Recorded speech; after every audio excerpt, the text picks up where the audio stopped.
Hi ಸ್ನೇಹಿತರೆ, ನಾಗಮಂಗಲದಲ್ಲಿ ಗಣೇಶ್ ಮೆರವಣಿಗೆ ಸಂದರ್ಭದಲ್ಲಿ ನಡೆದ ಕೋಲು ಗಲಭೆಗೆ ಸಂಬಂಧಪಟ್ಟಂತೆ ಸಚಿವ ಜಮೀರ್ ಅಹ್ಮದ್ ಸ್ಪಷ್ಟನೆ ಕೊಟ್ಟಿದ್ದಾರೆ. ಗಲಭೆಗೆ ಕಾರಣವೇನೆಂದು ತಿಳಿಸಿದ್ದಾರೆ.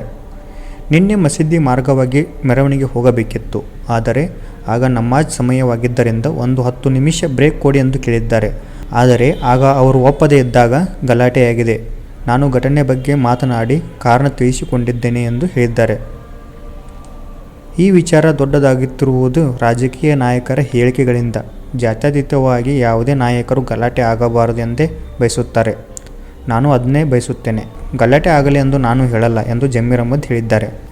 ಈ ಥರ ಗಲಾಟೆ ಆಗಬಾರದು ಎಂದು ನಾವೆಲ್ಲ ಪ್ರಯತ್ನ ಮಾಡಬೇಕು. ಇಂಥ ಹೇಳಿಕೆ ನೀಡಿದರೆ ಗಲಾಟೆ ಆಗದೇ ಇರುತ್ತಾ? ಗಲಾಟೆ ಆಗೋದೇ ಇಂತಹ ಹೇಳಿಕೆಗಳಿಂದ ಎಂದು ಸಚಿವ ಜಮೀರ್ ಅಹ್ಮದ್ ಹೇಳಿದ್ದಾರೆ. ಕಾಂಗ್ರೆಸ್ ಅಧಿಕಾರದಲ್ಲಿದ್ದಾಗಲೇ ಇಂಥ ಘಟನೆ ಆಗುತ್ತೆ ಅನ್ನುವುದು ತಪ್ಪು.